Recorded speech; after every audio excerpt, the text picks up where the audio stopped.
Welcome to Programming Fundamentals Week 2. You should be comfortable by now with the Visual Studio IDE. If you're not, I suggest you have a look at last week's Hello World tutorial, which talks you through starting a simple program and outputting Hello World to the console screen. This week we're going to have a look at slightly more complicated computer programs. And what do we mean by a computer program? Well, essentially it's an ordered set of instructions which tell the computer what actions to perform. And in general, the program sequence would go something like this. It's the program inputs and stores basic data. We then process the data in some way as required and store the results. And then quite often we want to do something with those results, so we output them. Okay.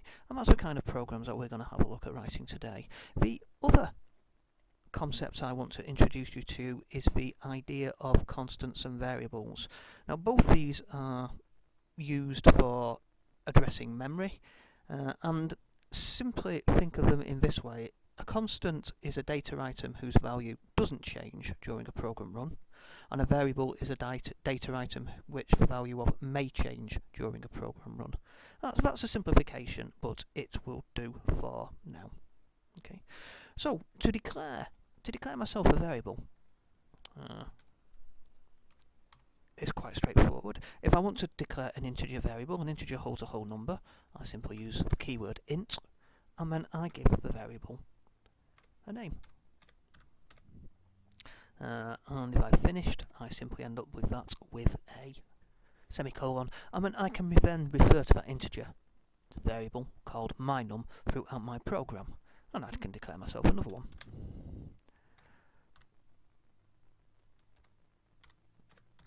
So I declare myself another one. This one's called mynum2, and I can assign the variable a value when I declare it. So I can define it a default value when I declare it, which is a good idea. So I'm going to say mynum2 equals 5.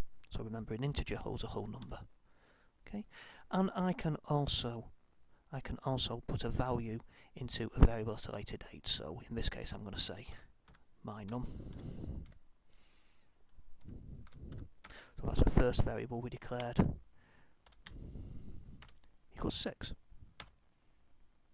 Okay, so what I've done there is I've declared two integer variables and then I've assigned them both a value. So the first one, mynum, has a value of 6, or holds a value of 6, and mynum2 holds a value of 5. So in this case, if we think back to the computer program in my computer sequence, at this point I've just declared I've declared some variables and I've stored some values within those variables. Okay. The other thing that I might want to do then is I might, in that case, need to process the data. So in this case, I'm simply going to add the two variables together. Okay. So what to do that? All I need to say is I can say mynum plus mynum2. Okay. But I need some sort of value to, I need something to hold the result of that operation in, so I'm going to declare myself a third integer variable, and I'm going to call it result. Okay, so I've now got two variables there. I've got two variables declared in that one. I've got mynum and result, and then I've got the third integer there. So they're all integer variables, so it's another way of declaring an integer variable like that.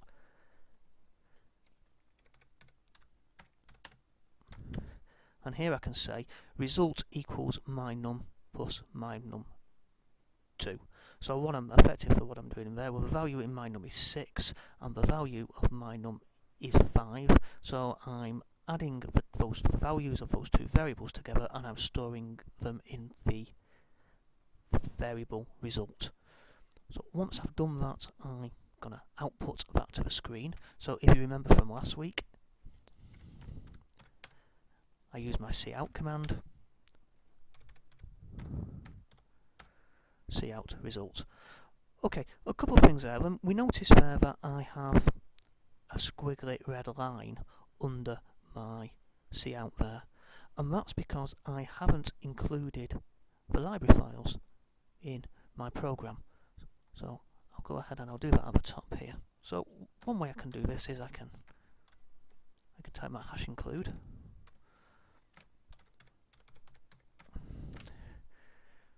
Okay, and then that fixes that problem. Or it would, but it still doesn't know what cout it is because I haven't told it which namespace to look into. Now there's two ways I can do this.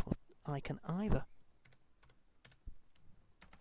tell it to use a standard namespace there, like that, and if you notice that fixes a problem. But if I'm using the standard namespace throughout my program, then it's maybe better just at the top there using namespace standard. Okay, and that's going to tell it to use the namespace standard right the way through my program. So two methods I can do it. I can either do it individually, or I can tell the whole program to use a namespace standard. The other thing here is we've put our IO include in our main CPP file here.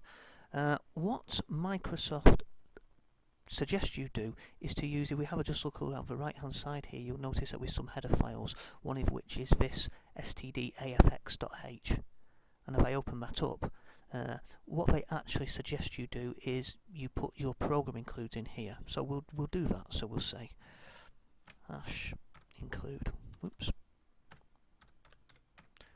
hash include IO stream.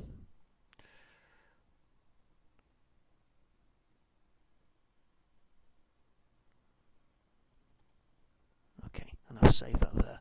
And once I've done that one, I can now get rid of that one. Okay, so a couple of things there. So, back here, the last thing is I need my little fix on the end there. Okay, so that's going to hold my screen when my program's gone. So I'm going to build that. Save it. Build. Okay. And remember, if we come down to the bottom here,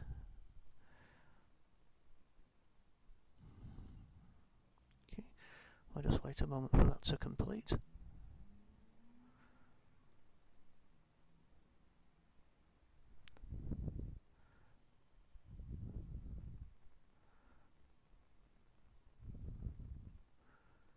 Okay, there we go. So we got build one succeeded, not failed. So that's fine. Okay, so I'm going to run that now. And there we have. We've got the answer 11. So it's taken 5 and 6. It's put them into the variable result, added them together, put them into variable result, and then it's output the output result to the screen.